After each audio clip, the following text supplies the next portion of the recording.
Hello, welcome to Werewolf Wednesday. I am Seth of the Horror Syndicate, and tonight I'm going to be talking about the five Underworld films.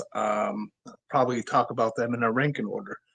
Um, Now, the appeal for the Underworld films for me, since they came out, is basically when it comes to horror, I'm more of a creature guy. I like werewolves and vampires and stuff like that.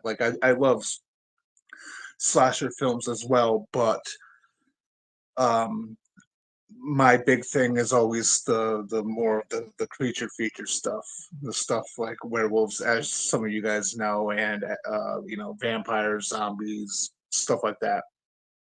So I remember at the time Underworld first came out. I think it was a few months after Van Helsing, I believe. I could be wrong on that, or maybe even a year after. Um, but we started getting, we had films like Van Helsing, which had, Dracula, had the Frankenstein monster, it had a werewolf in it, and then of course this movie. And I remember the marketing. What I think what got me was like uh, the one of the trailers that they had out. They used some of the score from the Francis Ford Coppola film Bram Stoker's Dracula, and I thought it worked really well. And so I kind of liked this idea of pitting vampires versus werewolves in this war. And when I first watched this movie, man, the first one, I loved it. And then uh, the it was very popular. It did well at the box office, and we got more and more sequels.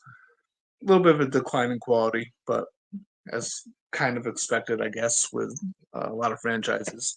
But yeah, so for me, I like the Underworld films. I know that there are some people who don't, and I can understand why. There's certain things, especially in the first film, where it's very much a product of its time, where it is very like the action, and there's a lot of stuff that's like very reminiscent of stuff like Blade or The Matrix. But um, the Underworld films are ones that I've always enjoyed. Um, they're not the greatest films of all time, of course, but I think they're a lot of fun, and I enjoy watching them. And yeah, so I really dig them. So I figured for tonight's show, I'd talk about all five of the films. I'm gonna do it in a ranking order from least favorite to favorite. Um, but before I begin that, I'm going to notice before I begin. I already got some comments from our friend Sean.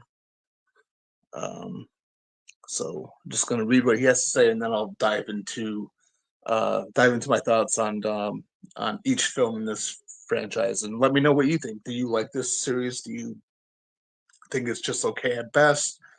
What are your favorite? Or list your own personal ranking order, because I guarantee they'll probably be different than mine. So first up, Sean says, I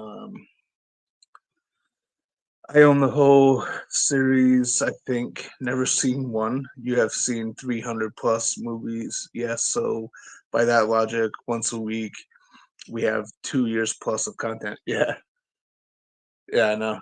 Uh, and I probably will get to a point where I'm gonna do like just sort of like individual, um, like reviews of werewolf films. Because I had the one video where I talked about like a handful of like under the radar werewolf films, and now I'm kind of grouping up again with five underworld films. So I will get to a point where I'm going to just do individual reviews, more casual conversation as well, and stuff like that. But yeah, and there's always new werewolf stuff coming out, so I think I got enough content for a while. uh, 300 plus werewolf movies. Yeah, I knew what you meant. Sean also says, I hear they're not great but fun popcorn movies. The way Sean Chandler about puts it, if you know that channel, a Taco Bell movie, not good, but you enjoy them. Yeah, yeah. I do watch some of Sean's content as well, um, and that's pretty much it. Like they're just they're just good fun. Um, like the stories, the writing, some of the acting from like especially some of the supporting characters is not the greatest in the world, and I do have some issues with some of the action, particularly in the first one. But um, yeah, overall, I think I think they're a good time, and I like the looks of the werewolves in these films. I think it's got its own interesting mythology going on, um, and yeah, and Kate Beckinsale, like Candy. Um, the other Sean says, "What's up, Seth? I hope you're doing well." What's up, Sean? I hope you're doing well as well.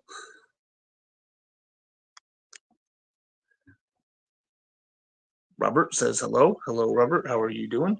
Um, so, so for all you guys commenting so far, uh, what is your ranking order of this entire franchise? Is there a film that you love in the series? Is there a film that you hate in the series? I feel like the majority of people, and I could be wrong on this, it's just an assumption. I feel like the majority of people would say that the first two are the only good ones. Because the third one, I think, could be a little divisive because it doesn't have Kate Beckinsale in it, even though we'll get to my thoughts on that film. But and then four and five have some issues of their own. But yeah, let me know what your ranking orders are, and yeah, let's talk about some Underworld. So, like I said, I'm doing least favorite to favorite. So once I find the image, I'll put it up. Um,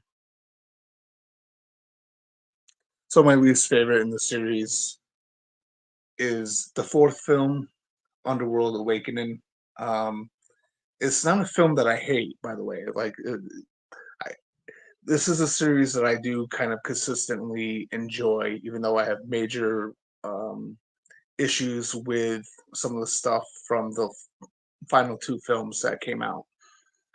Now, Underworld Awakening, I felt like it had a good premise to start off with because, as established in the earlier films, uh, the vampires and the werewolves all began with the Corvinus family, and with Marcus and William, and then, as established in the second film, their father Alexander is just this immortal man. He's neither, uh, yeah, he's not a monster.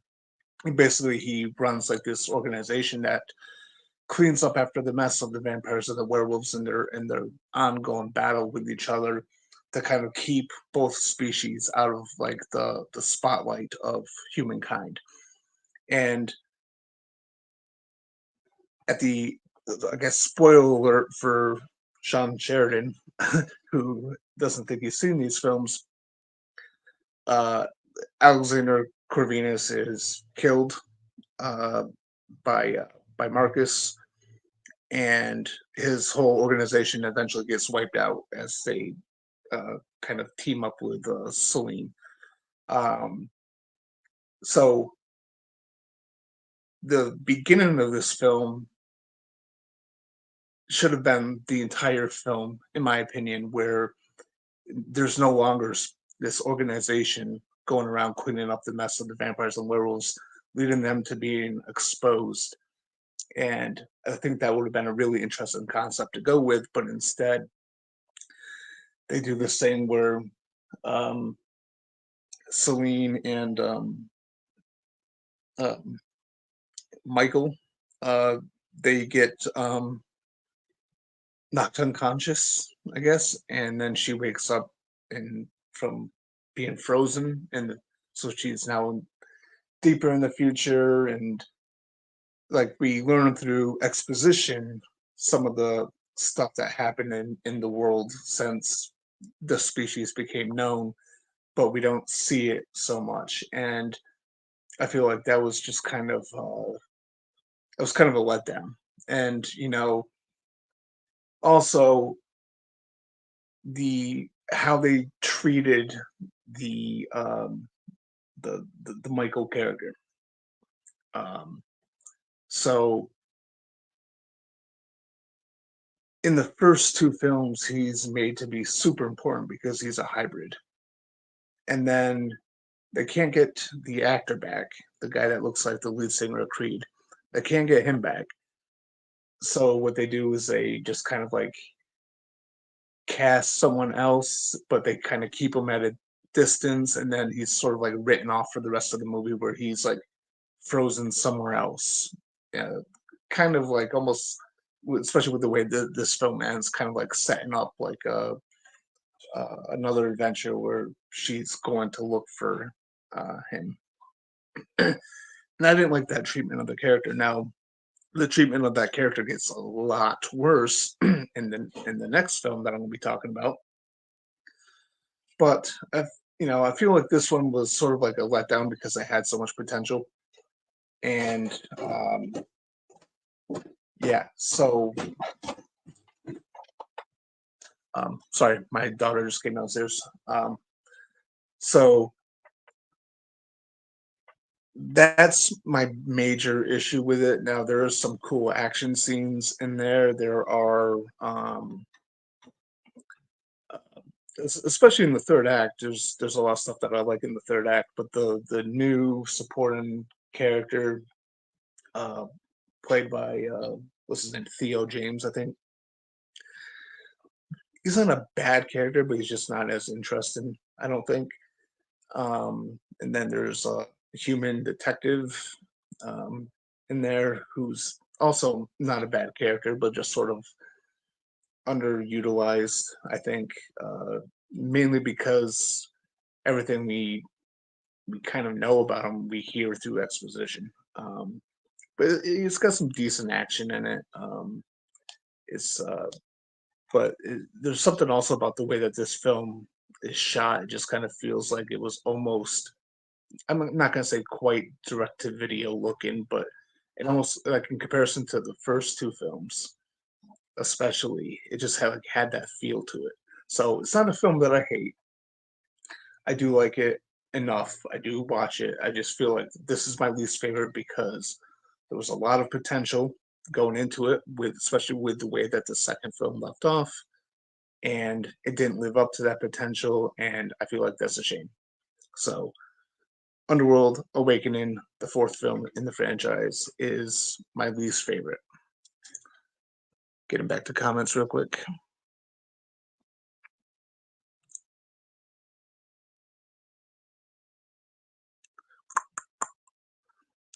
Um, Sean says, Ray gone again. Time for that rebrand. Horror name is a dime a dozen, and YouTube names Werewolf Syndicate has a nice ring to it. I joke. I do like the name Horror Syndicate. Yeah. I can't make any promises of when Ray's going to return because I've done that before, but he will be back at some point soon, um, and we are going to figure out another night for our joint show, the horror movie massacre show, because Werewolf Wednesday just makes sense, so for me to keep doing the Werewolf Wednesday show, I'm going to keep this time slot. But I believe things are going fairly well for Ray, so I would expect him to be back hopefully sometime in the not too distant future. Let's see here. The other Sean says, I actually agree that the hold on a minute. I actually agree that the first two films are quite decent. They're not great, but they're watchable. After that, they're really kind of blended together it did become, as previous mentioned, unfortunately, talk about movies. That's very true. That's very true. The although I do have an exception for part three, but parts four and five they do kind of blend together. I think they, I guess, work as their own little separate storyline, but they're not overly spectacular or memorable um, for various reasons. And the other Sean says, no, I have not 99% certain. Oh, as far as seeing these, yeah. Um, that's fine. I mean, I think you should check them out. Um, keep your expectations low. I mean, I think they do. I think there's some. There's a lot of like action in them, so like they're not like full on horror. Um, and again, this is sort of like a few years after Blade and The Matrix, so there's a lot of like gunplay involved and leather stuff like that. But I think they're fun, and some of the dialogue is not great, especially from the vampire side of things. When they do like the coven of vampires, it's very aristocratic. So I don't know, but I think if you go into them expecting the Taco Bell or the nice greasy cheeseburger, you may actually enjoy them. Uh, Caught up on comments. I'm gonna go to my next one.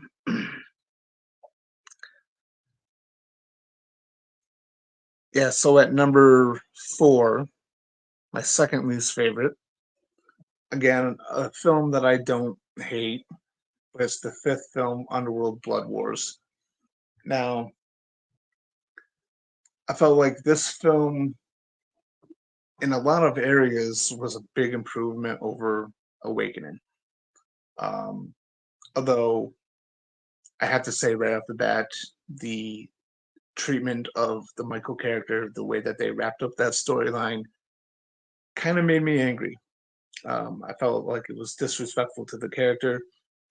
I felt like enough time had gone by without seeing Scott Speedman um, as the character. They could have easily recast him.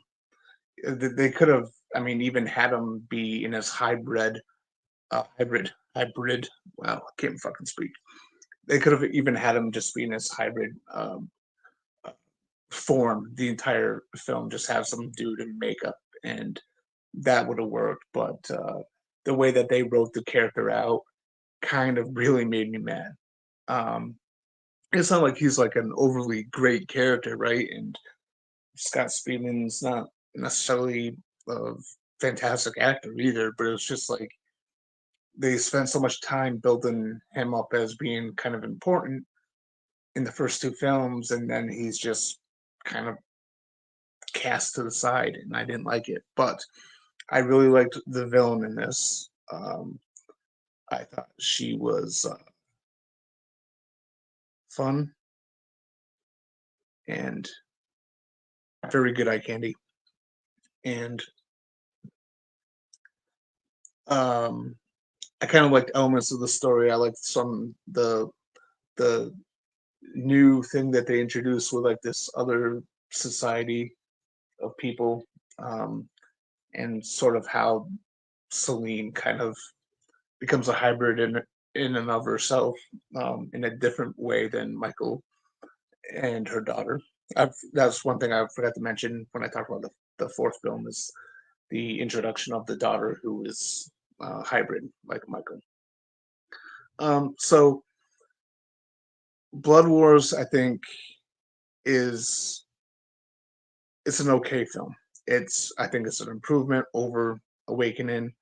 I think it has that same problem where it kind of feels very small scale, almost sort of like direct to TV in a certain way. Um, I didn't care for the treatment of Michael.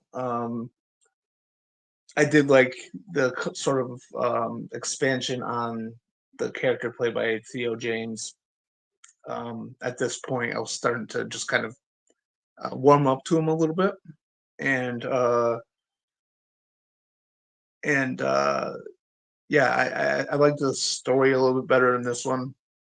Uh, the villains I liked a lot better in this one, and then I think the third act action sequence I really enjoy.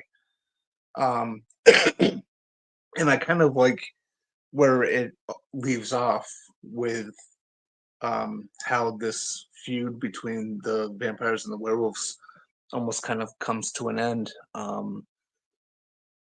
And so I think it, it left off with a lot of potential for a sixth film. So far, that has not happened.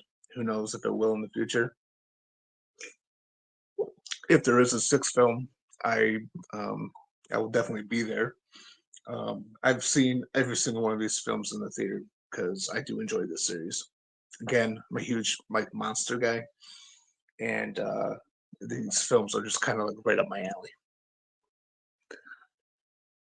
Uh, Going back to the comments real quick.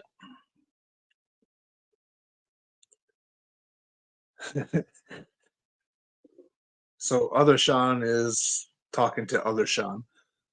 Um, uh, so, other Sean says, other Sean, they're not horrible films, they're just forgettable. That is the huge thing, I think, with 4 and 5, especially, is that they are forgettable. I think you're absolutely right there. And then Sean says, I watched Dead Silence recently by James Wan, which was terrible. So I think Underworld will be fine. And I watched the bad Hellraiser sequels and Terrifier 1 and 2. So I can watch anything now. Yeah, that's a pretty bold statement. I have not seen Dead Silence. I kind of want to. Um, I do like James Wan as a director, even though I don't love everything he's made. Um, I'm not a fan of the Conjuring films. Um, so take that as you will. As here I am talking about how much I like Underworld. I don't like The Conjuring, so I think that'll probably make people question my taste. But um, yeah, I'm curious about that. And then, of course, yeah, you watched the bad Hellraiser sequels. We made a new fan out of you with Inferno, so that's a plus. Terrifier 1 and 2, I have not seen them. Um, I've heard some things about part 1 where it's just like, I'm in no rush to see it. I've heard great things about part 2. I'm thinking maybe before the third film comes out, maybe I'll catch up. I'll do a marathon of All Hallows Eve, Terrifier, and Terrifier 2, leading into it. So Scott says I've only seen the first one, so I need to catch up. Yeah, yeah, definitely. I I'm going to be talking about uh, the first 3 coming up, but um, I do want to say that I love the first 3. So I think you should definitely catch up. Just prepare yourself for 4 and 5 not being great, and you may not even like part 3. There's a lot of people who don't like part 3. I'm a defender of part 3, so. Uh, Other Sean says, for some reason, it's not pulling up the comment. There we go. Oh, yep. God damn it. An old man having trouble with the technology. The third act of Blood Wars saved this from being unwatchable. Absolutely. I think the third act is really entertaining. A lot of good action in that. Yeah, absolutely agree, man. Kathy, hello. How's it going? Says, hello, I love this franchise. They are not forgettable for me. I can binge watch them anytime. Yeah. Well, I just think in general, Sean's not wrong with 4 and 5 being more um more forgettable than say the first 2. There's not as many explosive action scenes.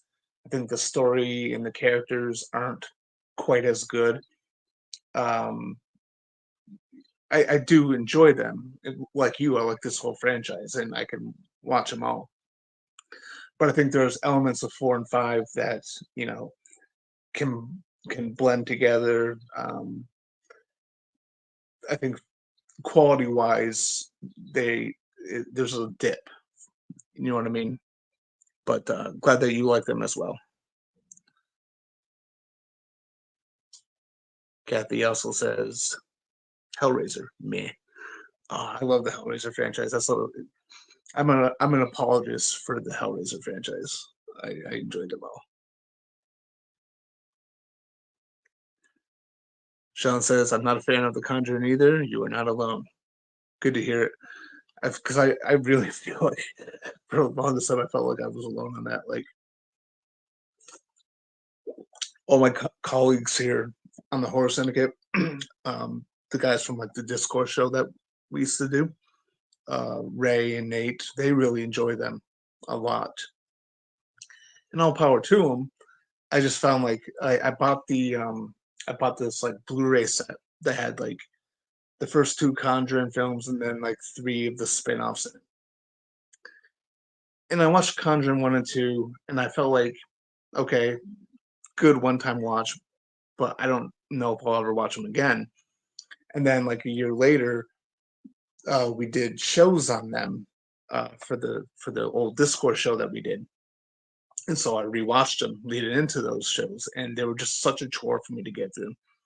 Um, so I know a lot of people love the Conjuring films, but those are films where it's like, okay, I watched the first two twice now.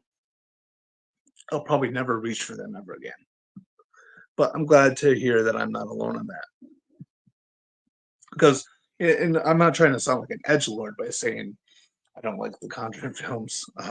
That's not it at all. They're just not my cup of tea.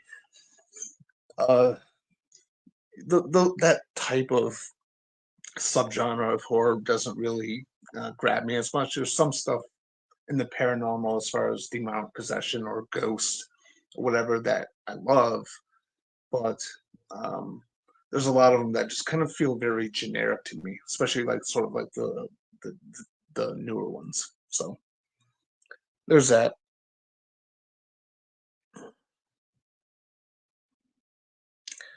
Sean says, "Don't. It's garbage. Dead Silence, Terrifier is just torture porn, and probably the most overrated set of movies ever."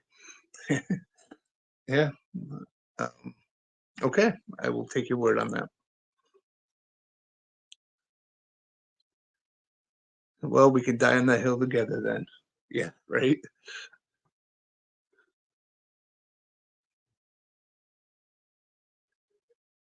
Watch Terrifier if you want to save yourself 4 hours of your life and skip them. I don't normally get this passionate about movies, but this is an exception. Yeah, I mean, I know that Ray doesn't like the first Terrifier. I think he liked the second one, but I heard that the first one just didn't really even have a story. It's not like the expectation is for slasher films to be story heavy, but at least have some sort of semblance of story. But I can't judge them until I see them. And I've watched a lot of shitty werewolf movies, so I think I can handle Terrifier and the other one that you mentioned. All right, so getting back to my ranking, and this one, my third, I'll call this my third favorite in the franchise. So uh, the previous two that I talked about, Underworld Awakening and Underworld Blood Wars, were my two least favorites. So now I'm going to talk about my three favorites. I want to make that distinction because I really just enjoy the first. I enjoy the hell out of the first three Underworld films.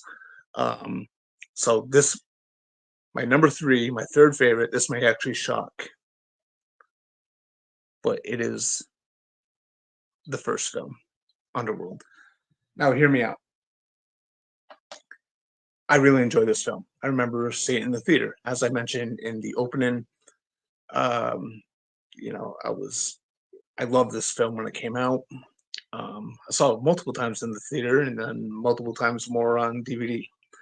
Um, I think it's got a good mythology to it. Um, the character Lucian is my favorite character in the entire franchise, and I love Michael Sheen's performance as that character. Um, there's just so much good stuff in Underworld.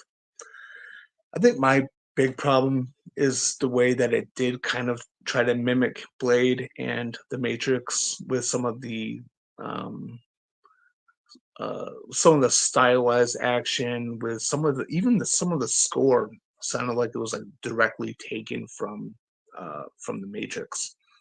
Um, but other than that, I find it to be a very enjoyable movie. Bill Nighy gives a really great performance. I think Kate Beckinsale is great in it. Um, I think the werewolves look really cool in it, and again, it has my favorite character in there. And I do like that sort of like uh, reversal, I guess, where it's like it makes it seem like Lucian's the villain the entire time, but then it's actually Bill Nighy's character, and Lucian's a little bit more sympathetic. And I thought that they handled that uh, pretty damn well. So my third favorite in this franchise is the first film. My gripes with it are very small, very minimal. I think it's a good action film. Uh, I think it's got good mythology and a good sort of world building uh, to it. Um, yeah, and it's. I think it's a lot of fun. In my opinion, it's got a great third act. Um, yeah, so I really enjoy this one. Even though it is at number three on this list, I enjoy it a lot. I know that may shock people because one and two are typically considered the best two of the franchise. However, there's the third film, which may come as no surprise to you, to the few of you who have been watching the Werewolf Wednesday show, why I like the third one so much. But yeah, there it is.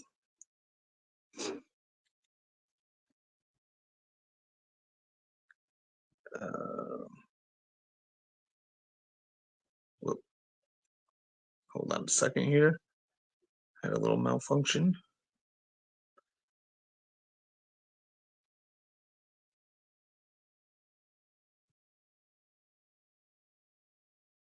Yeah, so I mean, there's a lot of good stuff about it. It's just my main gripes is just some of the way that it was shot and some of the score choices was way too similar. And then I think the some of the vampire stuff is maybe a little too over dramatic, in my opinion.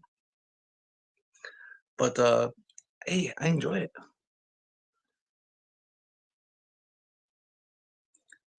Kathy says I enjoy Dead Silence, but not crazy for the Terrifier. Fair enough. She also says that she didn't care for the Matrix. I liked the first one. I kind of liked the second one. There was some stuff in the second one. I love the freeway chase in the second one. But the way that movie ends is just so freaking weird. Third film, not a great trilogy capper, in my opinion. Fourth film, yeah. But I enjoyed the first one a lot. Like I only went to go see The Matrix in the theater because um, back in the day, trailers didn't get released online until like after the weekend of an opening movie, right? So if you wanted to see a trailer first for something, you would have to go see a movie that weekend, or else you'd have to wait until it comes online like the following week or whatever. And I remember hearing that they were attaching a trailer for Star Wars Episode One: The Phantom Menace in front of The Matrix, and The Matrix I had no idea what it was, but I was there and I slept through it, and I really enjoyed it when it came out. It got a little overblown a little overrated.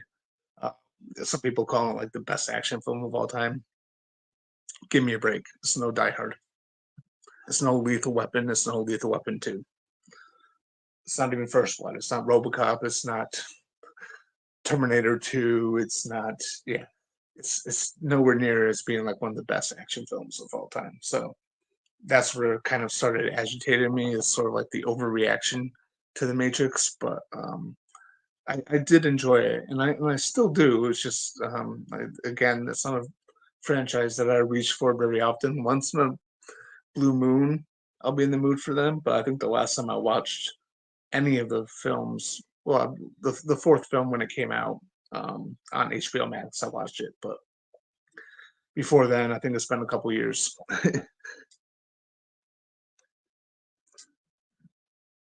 Sean says, I did not expect you to rank the OG at number three. Ballsy move. Yeah, no, I know. I know. It's just I have a lot of love for. I mean, I'll just get to it in a minute. My second favorite is Underworld: Rise of the Lycans. Um, I have such a deep love for that film, and I will get into my thoughts on that. But yeah, I mean, the first film was very good too. It's like even putting it at number three, it's like again, these are my three favorites of the franchise, as opposed to the my discussion of the last two films, which I consider my two least favorites. But yeah, I mean, a lot of people put one and two as the best. Um, Kathy says, I agree. It's not the best action movie. Yeah, no way. Yep, I absolutely agree with that. There's so many better action films. I think, The Matrix was good and it was inventive and innovative. Um, and it definitely changed action, the genre when it came out, because then all of a sudden everyone's trying to imitate it. And I think that's the thing um with the first Underworld, is it felt like, even though they had a lot of strong stuff going for it, it was still almost kind of felt like it was like imitating the Matrix and Blade. So there's that. Alrighty, I guess it's time for me to explain why I put Rise of the Lycans uh above the original Underworld. Okay. So, as I mentioned when I talked about the original, my favorite character in this entire franchise is Lucian. And even though we had a good understanding of his backstory, we didn't really need this movie, right? Because, we saw little bits of some of the, I think, yeah, we saw little bits of like the whole thing with Sonya, um, through like little glimpses in the first film.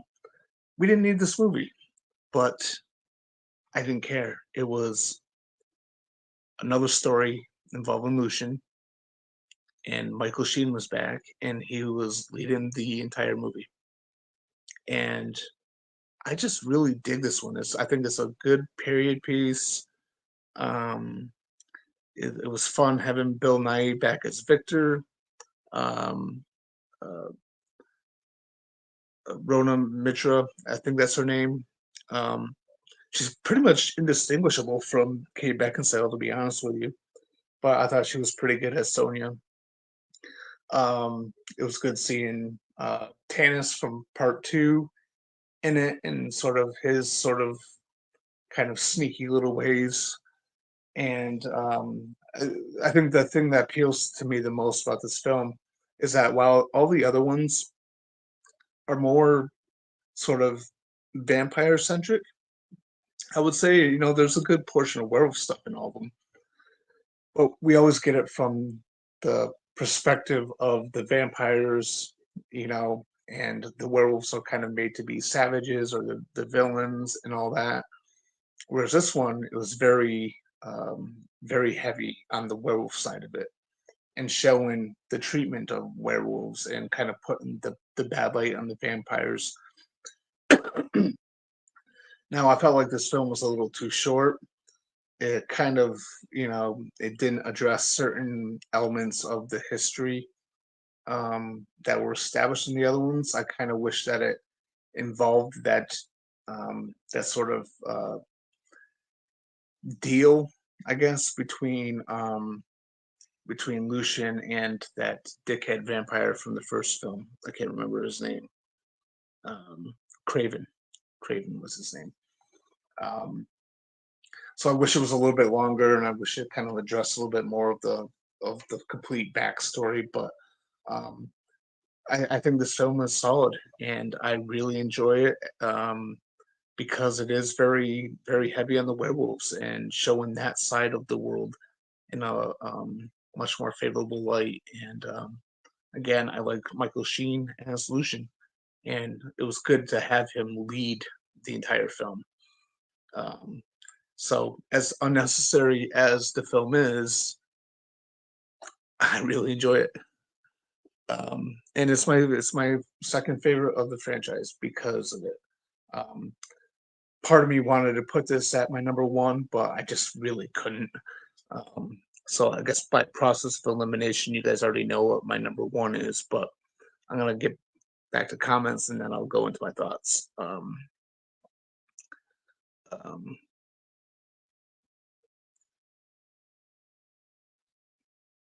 Damn it! I keep forgetting to take the poster down.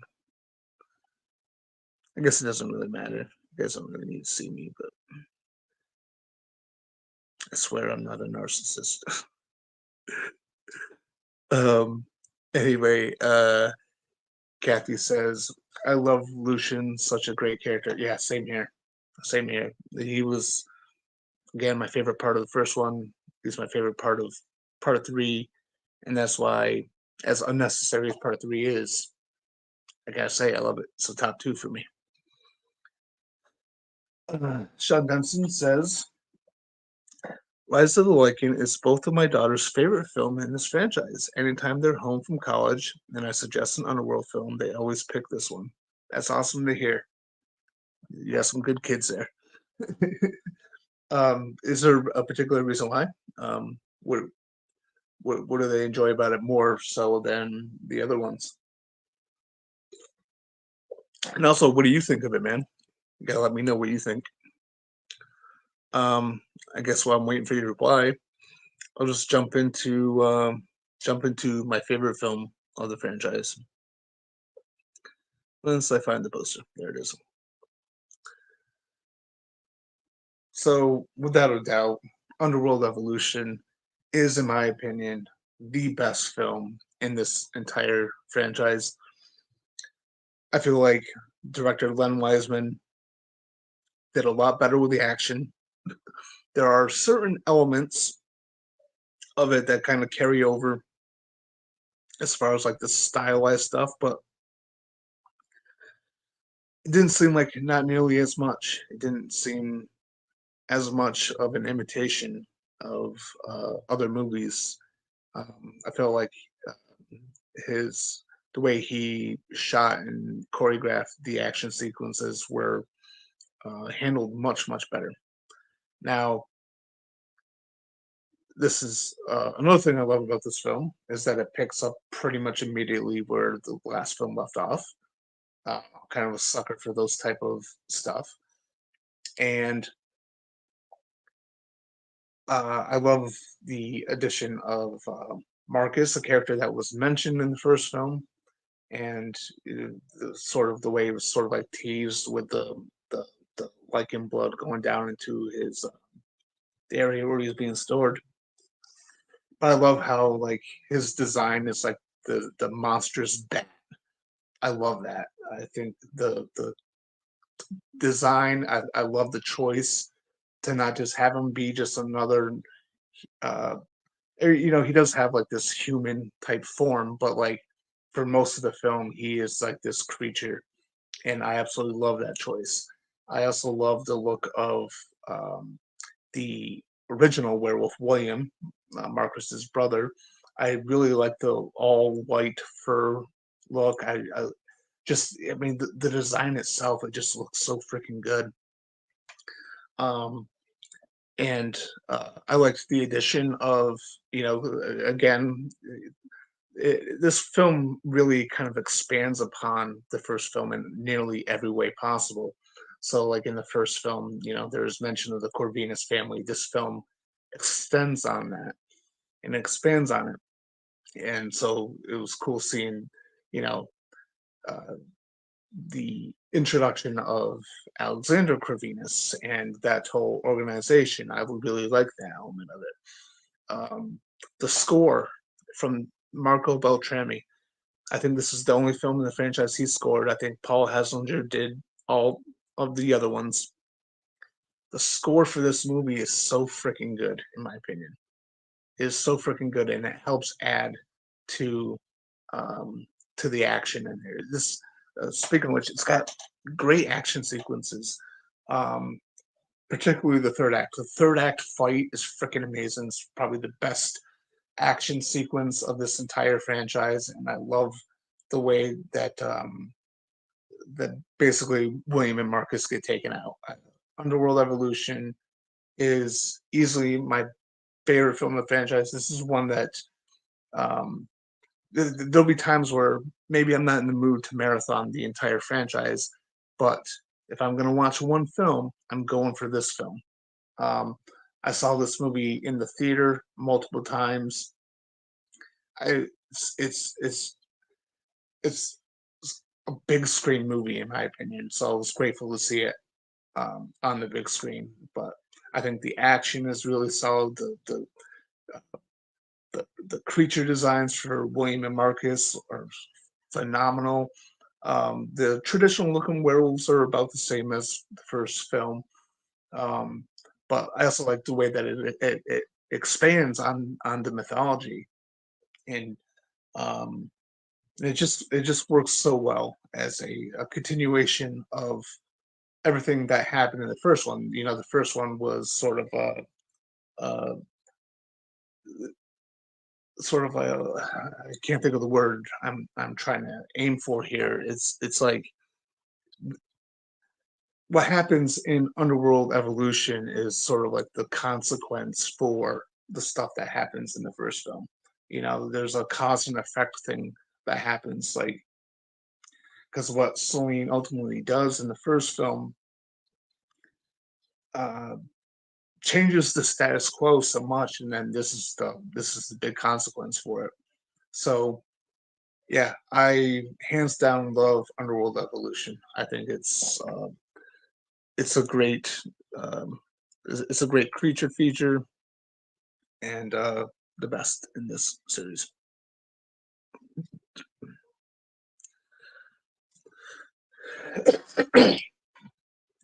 Sean says they like the pace, the characters, the action sequences.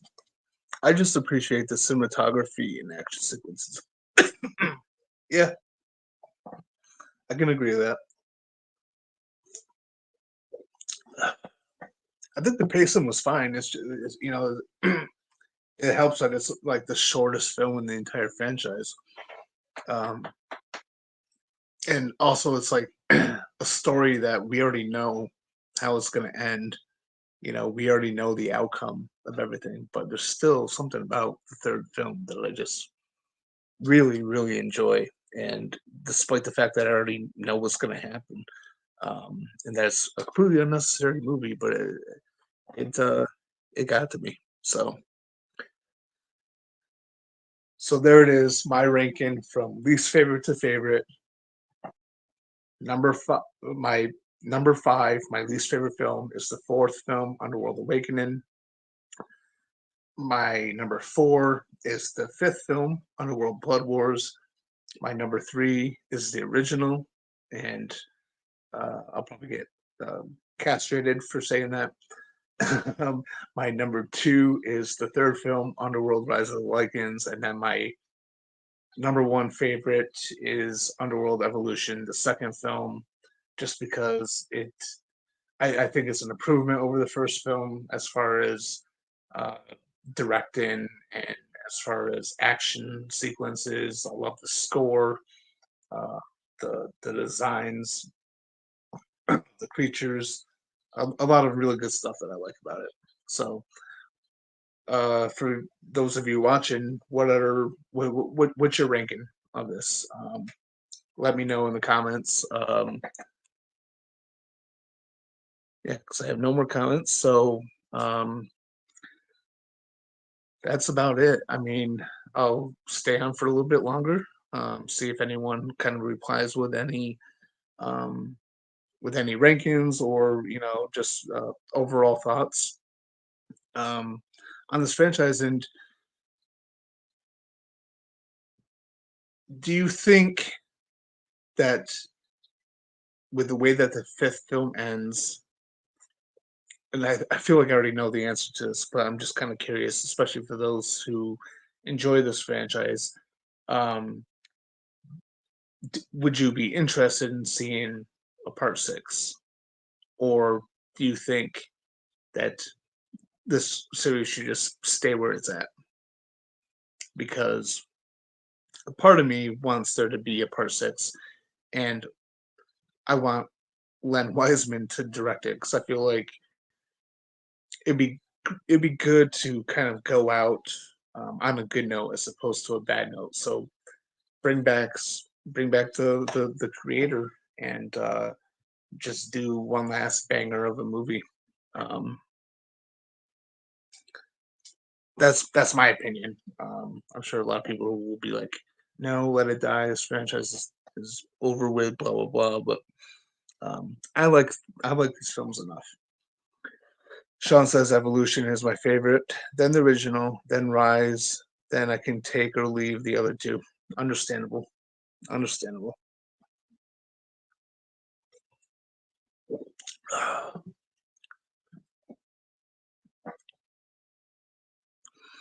Kathy says I could watch them all back to back.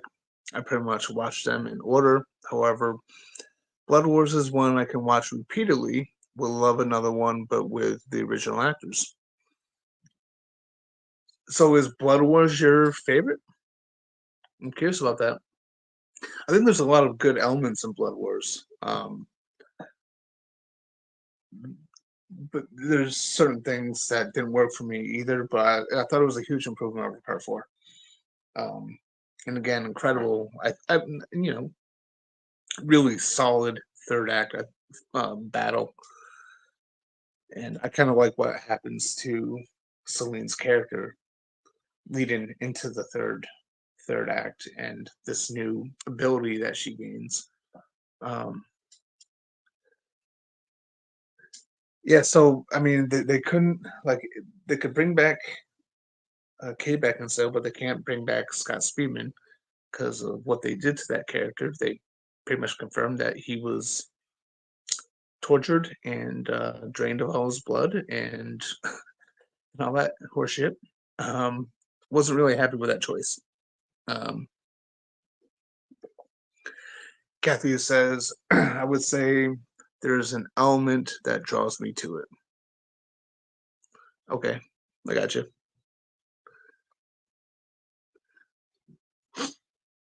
Yeah, he was killed off. I would like them to maybe kind of lean more into what the world is like now that there's no one cleaning up the messes, and especially with the way that the fifth film ends, as far as the battle with the werewolves and the vampires, like it almost kind of seems like that part that long centuries old feud is over. So I'd like to kind of, I don't know, just have a film that kind of explores that world, and maybe there's a different threat, you know, where vampires and werewolves now have to team up together, something like that. They should hire me to write it. God damn it. I think the franchise could be rebooted or sequelized if the right director comes along. Besides, who doesn't like uh, Kate Beckinsale and Black Leather? I hear you, man. I hear you. That's the big draw for me. No, it's the monsters, but yeah, that's a plus too. He was killed off in Animal Kingdom too, and that made me really mad. Yeah, I never saw Animal Kingdom, but I remember seeing an ad for it and seeing him in there. Um, he should star in a movie about Creed. He should play Scott Stapp.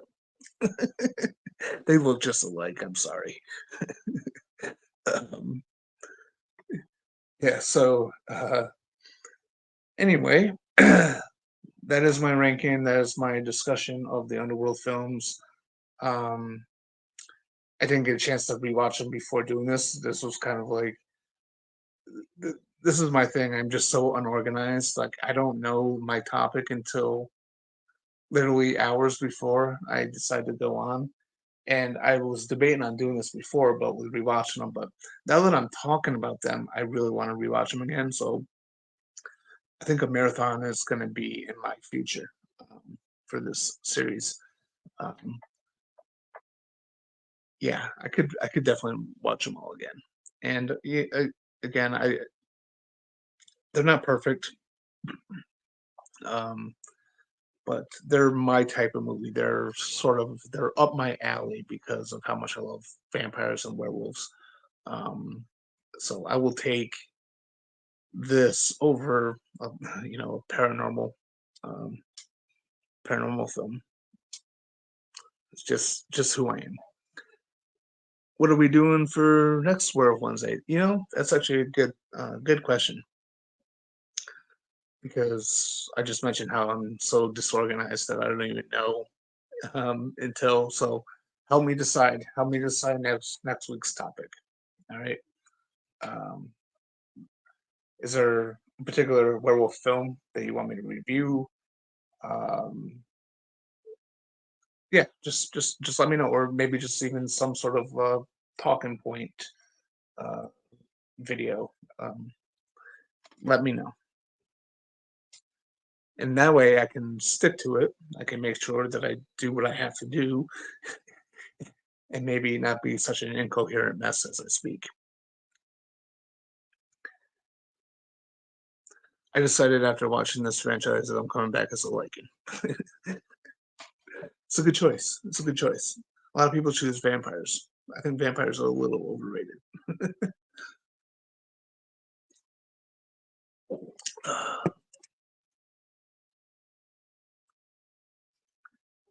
Dog Soldiers. Ooh, I could do a review of Dog Soldiers.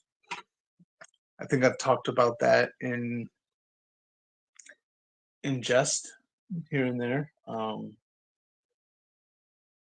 in jest. Jesus Christ. I don't even know my own words now. I talked about it briefly. It just kind of it's come up from time to time in some of the videos that I've done with some of the other guys, but I could do a full on Dog Soldiers review. That would be a good one to do because I have a personal connection with that movie. Not with anyone involved with making it or anything like that. It was just like my frame of mind when I first watched it and just how it connected with me. So yeah, that actually might be a good one.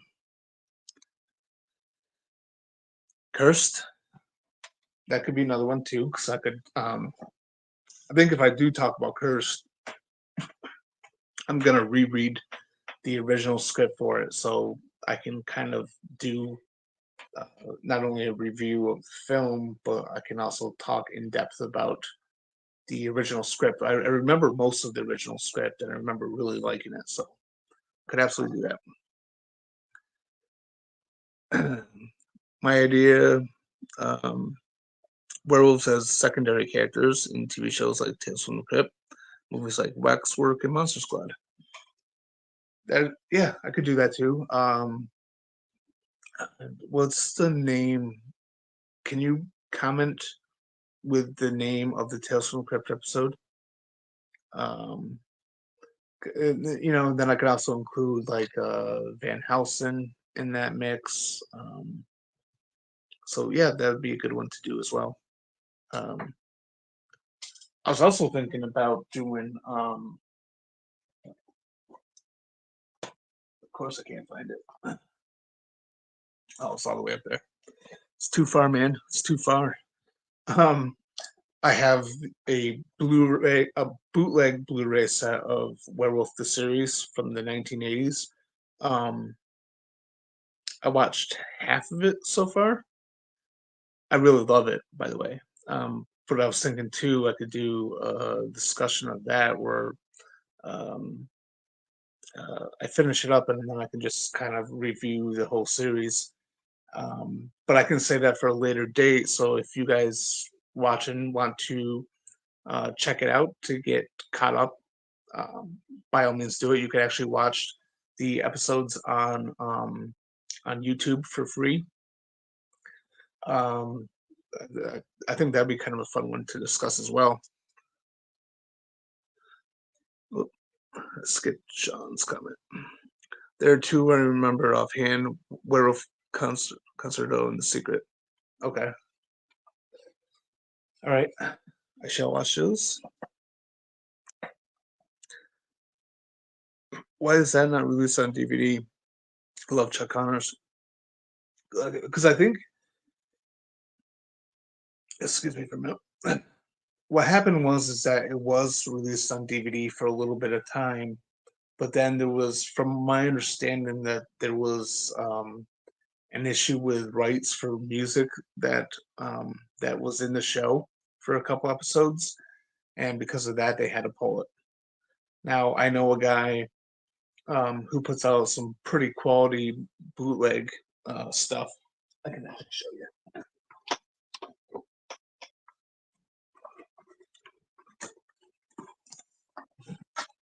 So like, I mean, this guy's very good. I mean, he did the whole um, slipcase thing that he made himself. Um, Actually has a reversible slipcase. I mean, this is what the discs look like. So like, it's very professional looking. Now he did use some sort of like AI program to touch up. So the quality is better in this Blu-ray set than if you watch them on like YouTube or even DVD. And I'm anti AI, but he used it as a tool to sort of do a restoration. Because I mean, as far as we know, because of the rights thing, who knows if it'll ever get officially released. So yeah, so I'm grateful to have this. But if you want to watch them, you can watch them on YouTube. Um,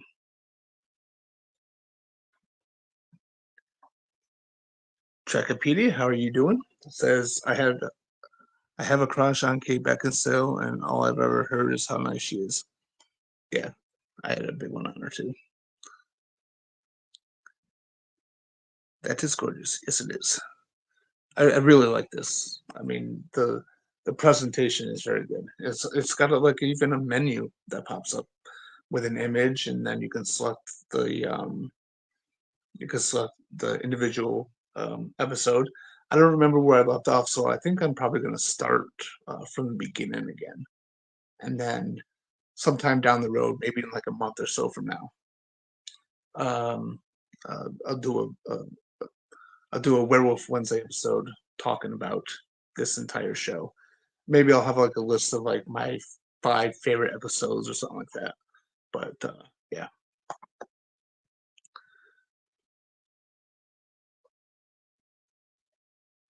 wanted to ask, are you excited for the Penguin show? Actually, I am. I actually am. Um, I really digged Matt Reeves, the Batman. Um, the funny thing about that is like that was a film where I was like back and forth for a while. Like when I first saw it in the theaters, I really loved it. Um, then when it came to Blu-ray, I watched it and I was like, I can't get into this. And then I watched it again sometime later, and I ended up loving it again. And then the last time I watched it, I still really loved it. So I'm looking forward to the Penguin. I'm looking forward to seeing the extension of that world as sort of like a placeholder until part two comes out.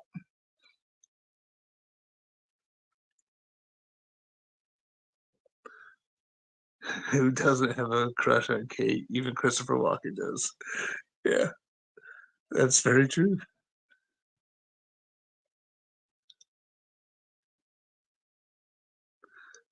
Same here. And Jonah Hill turned down the role because he thought they'd make him one big fat joke. Um, I'm glad. I'm glad he turned it down. I never really liked Jonah Hill, to be honest with you. Nothing personal against him as a person. Um, I just, I don't know, something about him I never really liked on film. And Colin Farrell's performance is incredible. So I feel like they got the right person for that. Unlike who they got for the Joker, I don't really care for that casting so much. But I'm looking forward to the Batman Part Two, and I'm looking forward to the Penguin as a placeholder until we get that film. Uh, I, yeah, I really like Matt Reeves as a director um, as well. Like I'm a huge fan of the Planet of the Apes films, and the last trilogy that came out was unbelievably solid. It's like one of the most um, underrated trilogies out there. And his two films, um, what are they? It was Jesus Christ. I know War was the third film. It was Dawn and War. I thought those were just really solid. Dawn of the Planet of the Apes is my favorite of that entire franchise, and I think it's just because Matt Reeves is a quality filmmaker. So Wikipedia says same here, and he tried to force them to fire Paul Dano as the Riddler to cast him instead. Like that's ridiculous. That is ridiculous. That's absolutely ridiculous. The funny thing is like with the Batman, that film, is every time I watch it, I'm like, this is practically a horror movie. For most of the film, it's practically a horror film. And I really like that.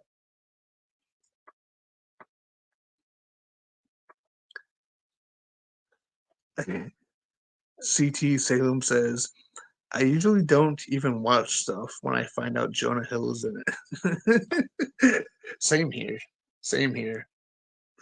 Uh, yeah, it's nothing against him personally. It's just something about him I always found just sort of like obnoxious. I think he's had funny moments here and there in films, but there's nothing kind of there's for me. There's sort of like no charm there that makes me think highly of him. Chuckopedia says my youngest nephew is a horror fan and loves the Batman. Yeah, I could understand why. I mean, that opening sequence is like it's yeah. I can't quite say slasher because it's not. They don't. It's not gory. Doesn't really show the extent of what the Riddler does to the mayor, but like that one scene where that it was the mayor, right? The opening person. When he's watching TV and then you see like the Riddler behind him, just the way it was shot, and just like it was so good. It was very horror centric. Hill is trying to get them to do Superbad too, but everyone keeps saying no. Yeah, I'm glad. Like, Superbad, I thought it had its funny moments, but for me personally, I felt like that was a very overrated comedy. Now, I know the words overrated, underrated get thrown out a lot, particularly by me. Um, But I just remember, like all of this hype around Superbad, and then I watched it. I'm like, yeah, I laughed a couple of times, but I don't understand why everyone around me is loving it as much. You know what I mean? Um, maybe it's just me. Maybe that's a me problem. Um, it's got some funny elements to it for sure. Sean asks, which actor do you think could bring the tragedy of Lon Chaney Jr. to the role of the Wolfman? Wow, that's a really good question.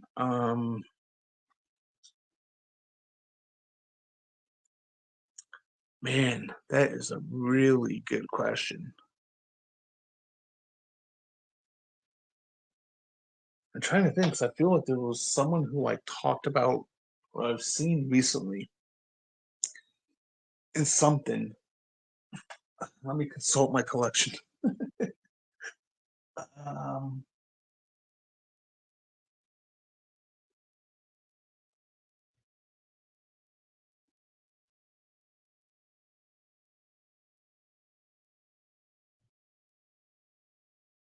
I mean, honestly, I think you know, I know he's kind of popular now, especially, but um, James McAvoy.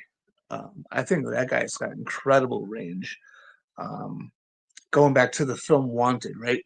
Like the way that he played the Wesley character as like sort of like meek and anxiety ridden and sort of like a pushover, and then the way he transitions to a more confident um, and experienced killer. I thought his performance in that was great. The evolution of his character was great, and that all comes down to his performance. I thought he gave an incredible performance in X Men First Class as well. I know not a lot of people love X Men First Class as much as I do, but uh, his performance as Charles Xavier, especially when it dealt with him and Michael Fassbender's Eric Lencher. It was just I thought there was a really good performance there, and especially in that scene where he's talking to Eric, aka Magneto, and he's trying to get him to move the satellite. There's just something in McAvoy's eyes that I feel like you put him in the role of like Larry Talbot, and I think he can sell it. I think McAvoy has range, so that would be my pick. And I feel like there's someone else who I thought of recently that's slipping my mind right now. I feel like I watched something and like the person had that sort of vibe. So I don't know. I have to think on that a little bit more, but that'd be my pick. My question to you is, who do you think?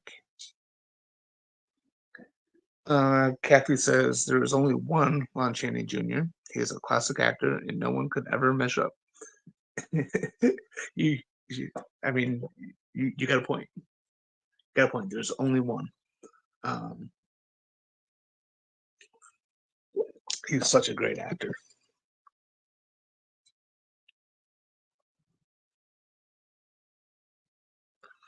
So Werewolf has rights issues, and that's why it can't be on physical media. Yeah, because of songs used in it. I think particularly in the first episode, uh, there's that one song there. What's it called? Um,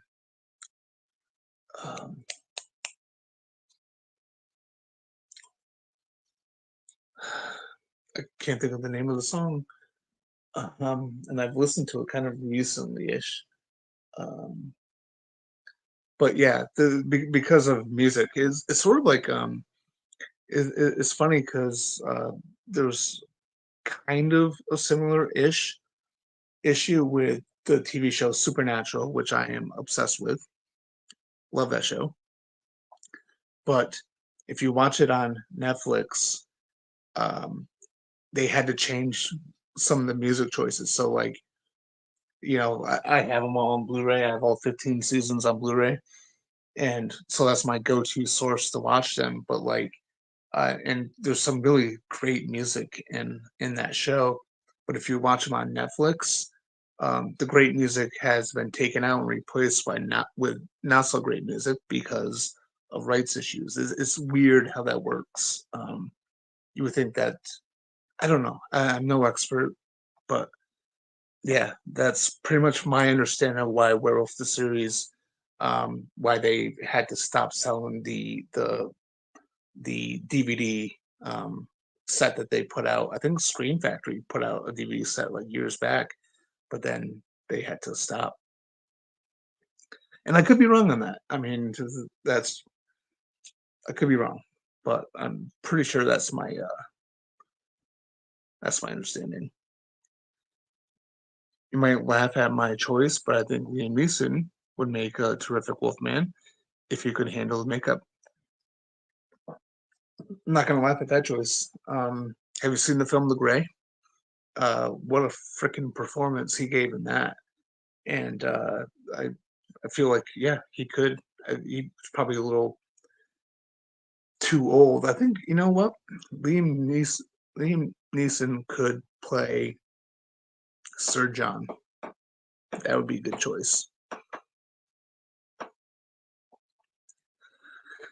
Chuckabee says, okay, makes sense. Thank you, my friends. And I were wondering that too. So thank you. I'll let them know what the deal is. Yeah. And, feel free to look it up, just in case by any chance that my information is incorrect. Um, but I'm confident that's the reason why. I'm confident in my understanding of that. But just in case I am wrong, you can look it up. Look it up on Google. I would do it right now, but I'm using my phone for this. I still have not. My lazy ass still has not replaced my computer, so I can't kind of look it up for you. But definitely look it up when you get a free moment. Kathy says, "I'm old school and have much love for classic actors Vincent Price, Christopher Lee, Peter Cushing, Claude Rains, Peter Lorre, Bristol Karloff, Lugosi, etc." Yeah, absolutely. Those are tons of amazing actors who I absolutely love. I think out of those that you just listed there, I have to say Peter Cushing, maybe my favorite. Well, it's a tie between Peter Cushing and Claude Rains. Um, uh, Peter Cushing is my favorite Victor Frankenstein. Like those Hammer Frankenstein films, I love them. And I love that version of Victor Frankenstein where he's the villain of that entire franchise. And the way he plays him is just so damn good. And then there's Claude Rains. I mean, Claude Rains, what an amazing performance as Griffin, the Invisible Man, in the Invisible Man. And then contrast that with his performance in um, The Wolfman as Sir John, and then the character that he played in Phantom of the Opera. Like, he's a really good actor. Liam Neeson, damn autocorrect. Yeah, I mean, I understood what you meant. Ducking autocorrect, man. Ducking autocorrect. Speaking of speaking of ducking autocorrect, Boris Karloff autocorrect again. Boris Karloff autocorrect, man. It kills me all the time. It's just funny that that happened to both of you guys at the same time, pretty much, as it was kind of brought up. Wikipedia says Liam Neeson is a good choice. I would have said Kit Harington if he hadn't already done The Beast Within this year. Yeah, I mean, and The Beast Within, I did not like that. Did you like it? Because I sure didn't.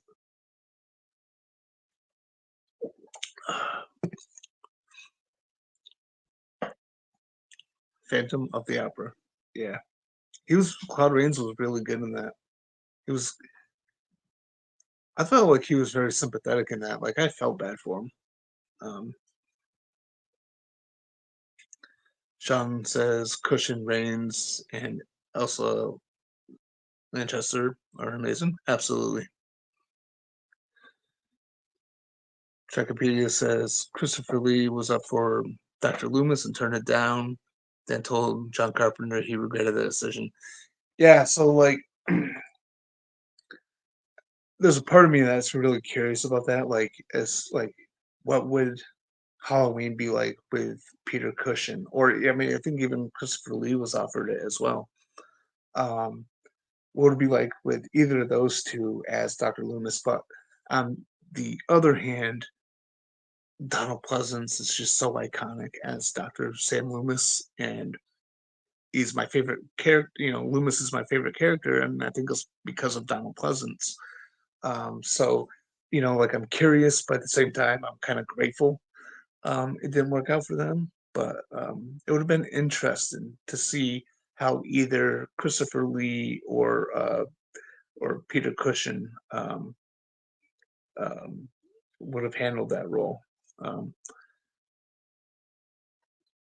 I don't know if I don't know if Christopher Lee would have pulled off the lines like Pleasance. You know what I mean? Oop, skipped a comment here. Hold on. Haven't gotten to see it. My theater had the poster, but we never got the movie. Yeah, you're talking about The Beast Within. It never came to the theater around here either. Um, I rented it on Amazon Prime, and kind of glad I did because it's not much for like not much happens in it, and yeah, it's just I just didn't. I think overall it was just sort of boring, uninteresting, and it just could have been a lot better. So I would say you're not missing out on much, but I mean everyone's different. Everyone has different opinions, so who knows? If you watch it, you may end up liking it more than I did. Um, but I couldn't get into it. Uh, Cushing also turned on the role because of the success of Star Wars. Interesting.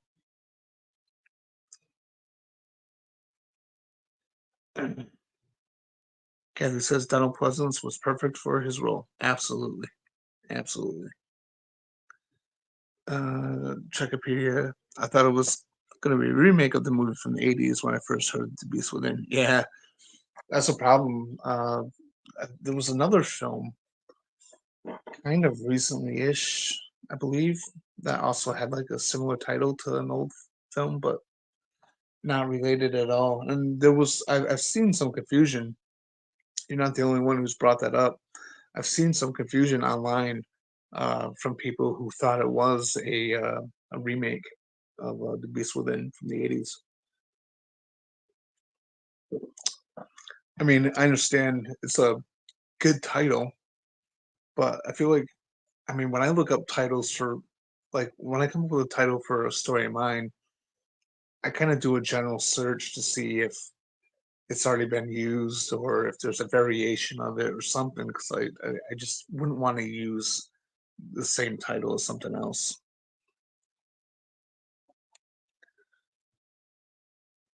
They're trying to remake it, apparently. Hmm. Is there a film from the 80s you like to see remade? Oh boy. Um,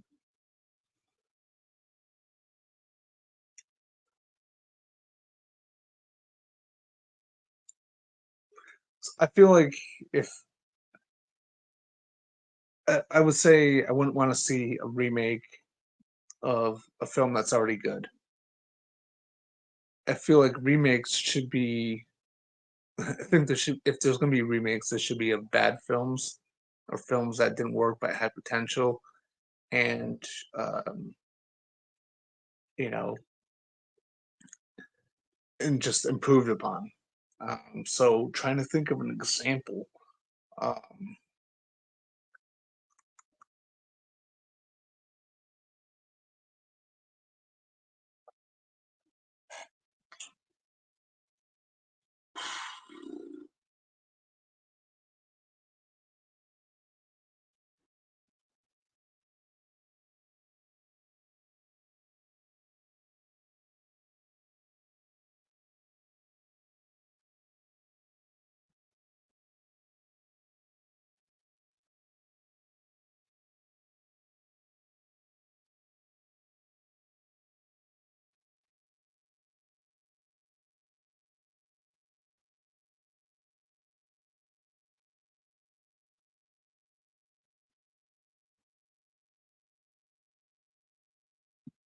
Yeah, I can't really think of an example off the top of my head, but that's a good question.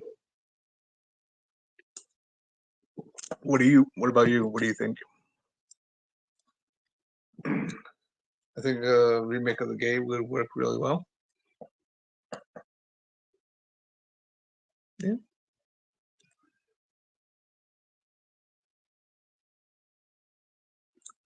there's got to be something.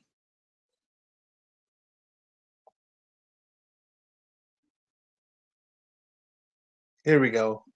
Well, it's a '90s film, but let's do a remake of Project Metal Beast.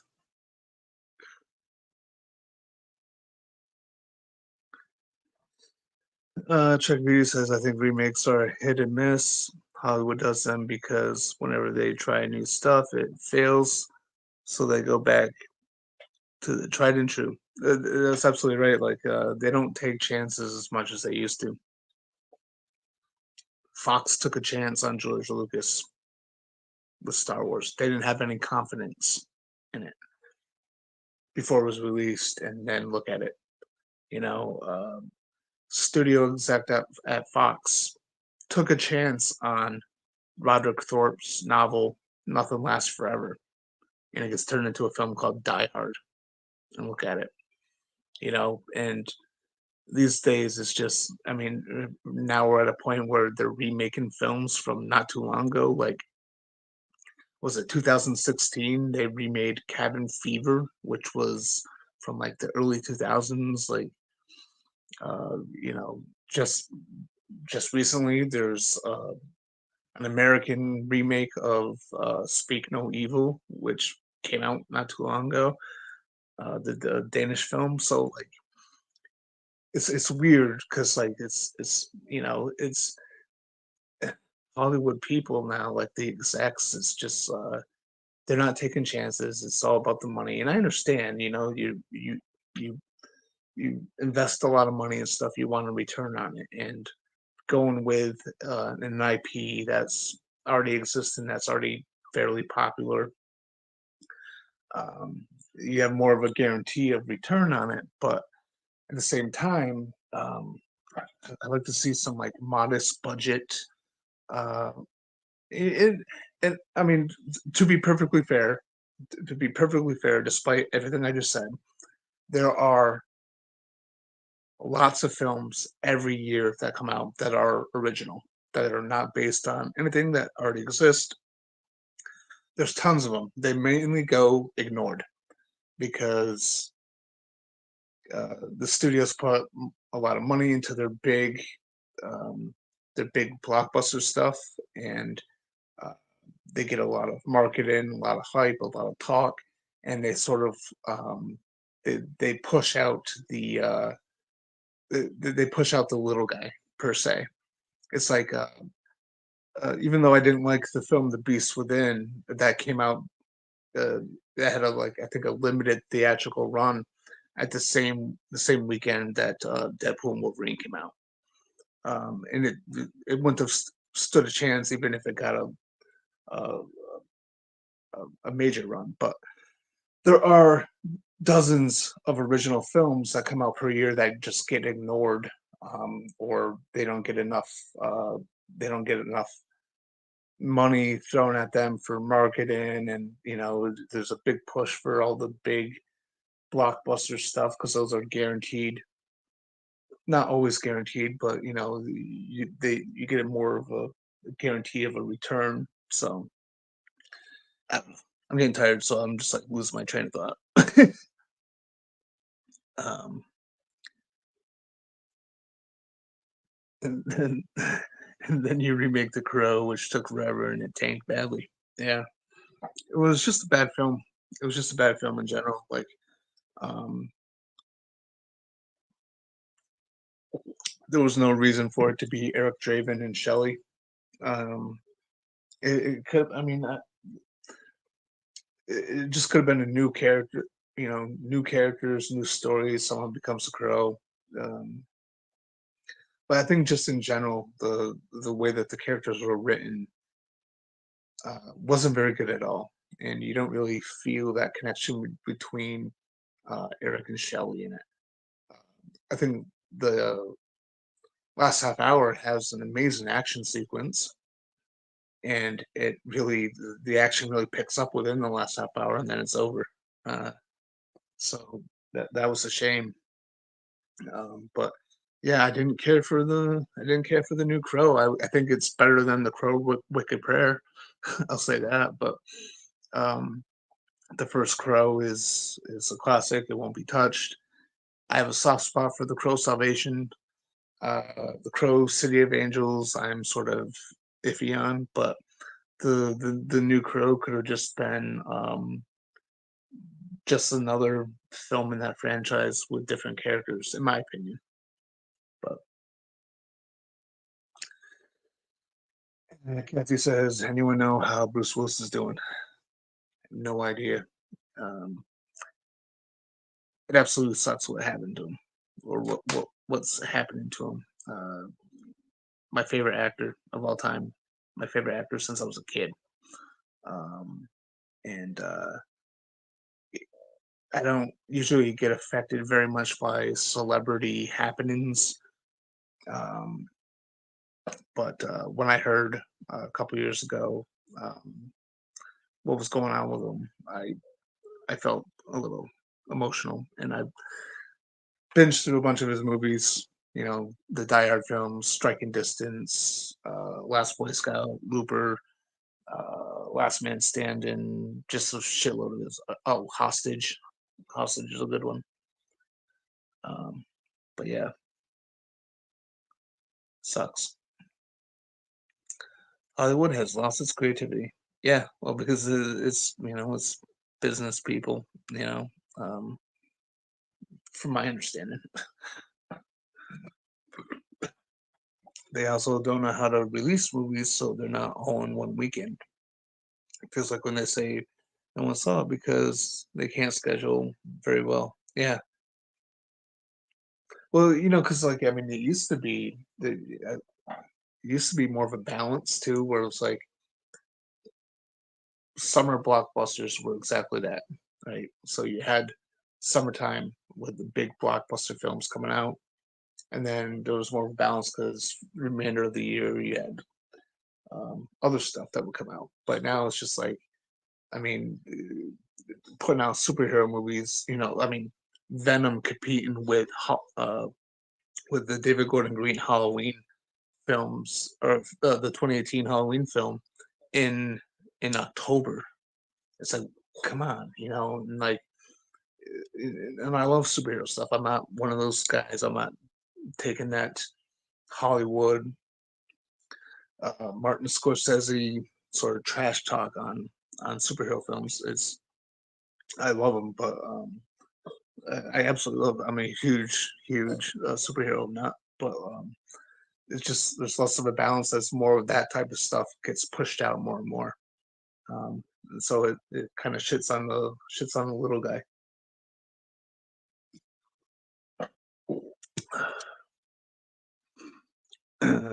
Chuck Peter says, I think it also hurt The Crow that it came out the same year as the anniversary, and it was better on the original that came out on 4K after a year of red tape. Yeah, it's true.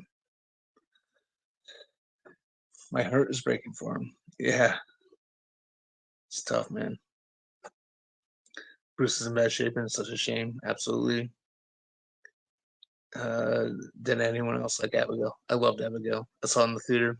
I loved that. I brought my oldest daughter. We both had a great time with it. Uh, my favorite line in that movie is, "Sammy, those are fucking onions." Um, I love quoting that line. Like in 1989, you had good stuff one weekend after another. Now it's four movies on one weekend, and the studios are like, we don't know why it didn't do well. That's very true. That is true. All right, so that's the last of the comments so far. I am gonna get off. Got got to get up early. Got to get the kids to school. Got to get to work. Uh, and yeah, feeling a bit exhausted and brain dead right now. So anyway, thank you for everyone who watched tonight or who watches in the future. Um, uh, yeah, tonight's discussion about the Underworld films, it was fun. It makes me kind of want to go back and marathon all those films again.